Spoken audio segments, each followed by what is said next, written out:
Guys, with all this talk about team houses, I think we all have good points. I think we all believe in our own opinion, and hopefully everyone... I think we're all right in some ways and perhaps all wrong. We actually have someone among us who was curious or brave enough to think that he could do it better, that he was the exception. Stupid enough. Of course, MrBitter, this is going to be the roast of MrBitter. What is in your butt? That's my team house. That's what the team house did to Ben. Guys, in all seriousness, I would say in April or March, like late March, April 2011, MrBitter started off with, as many of you might know, as the Razor House. Now, I do want to state before we really go into details that this house wouldn't have been there any given way. With or without Razor, the house would have been there. Without Ben, this house would have never been there. Ben has put a lot of his own money into it. He had his plan. He thought he could make it work in his own ways.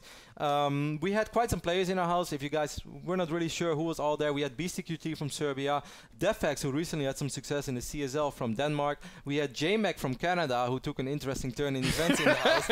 I'm not sure which again. We can joke about it. And then we have Andy, also known as Giggs. He's from Indiana, very good North American Zerg player. And last but not least, we recently had Pendatank coming over, and we had Johan Mello. He even brought Todd in as a coach for a while.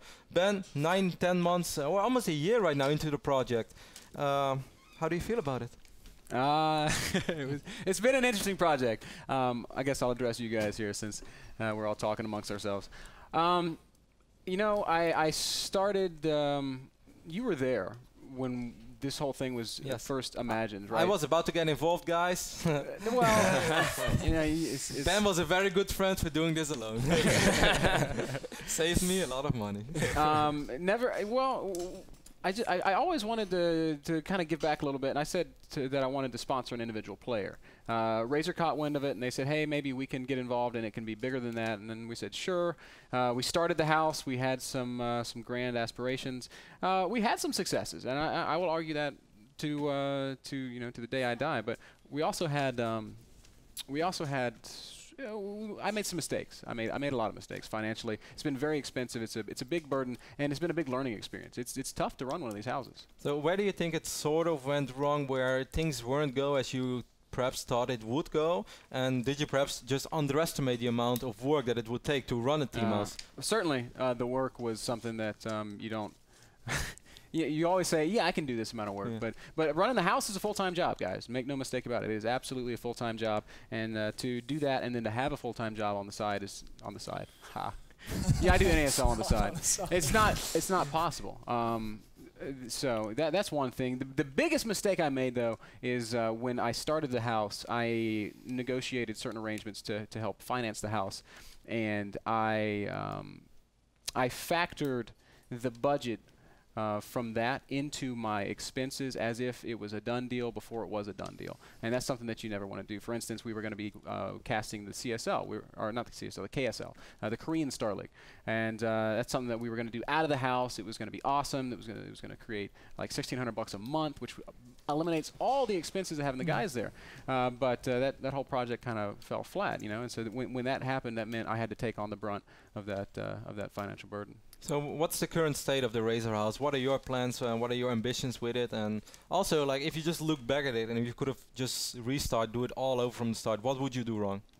What would I do wrong? What would you do? I would do it the same way. What would you do different? I would not have invited 4 guys from the beginning and said, hey, I'm gonna maintain a house with 4 players, because it's just too expensive, quite frankly. The cost of the house is very high. The cost of feeding the guys is very high.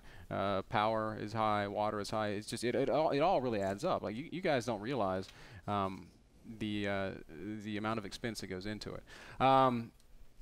Also, these team managers that I was quoting earlier, the Jason Lakes, the Alex Garfields, the Elroy Pintos, they're absolutely right when they say that you have got to market your players. You got to market your house. You've got to create revenue in that way. Otherwise, you're gonna bury yourself.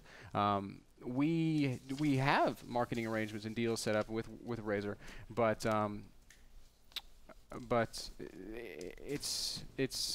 it's not always so straightforward. And Razor's been a huge asset to us, but they're not paying all the bills. They're not. They're paying a fraction of it. You know, that had its own set of trials and tribulations along the way as well. So what's the current state of the race around? Current state of the house, we just said bye to Panda Take. Gix has been with us for a long time. Fuser's coming down in February. He's going to stay with us for a period of time. I will not bring in 3, 4, 5 guys at a time from now on. 1, 2 maybe.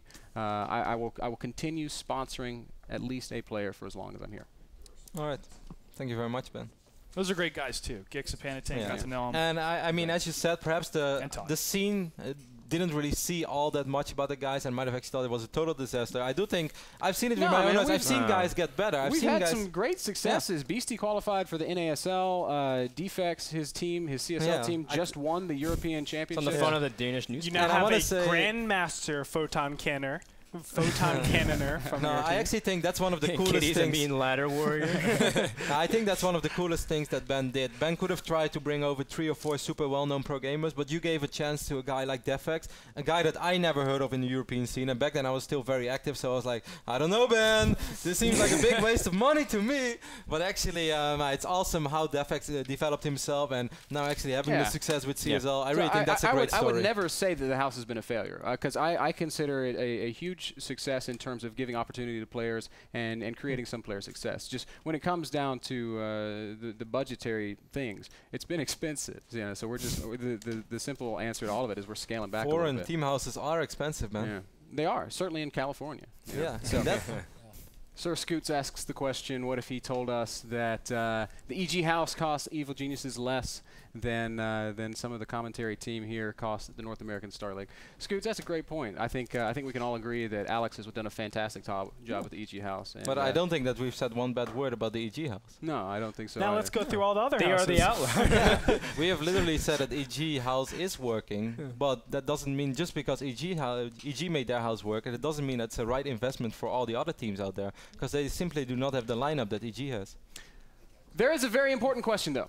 Are team houses worth the investment? At the end of the day, it's a very simple yes, no, or maybe only if you're the Evil Geniuses.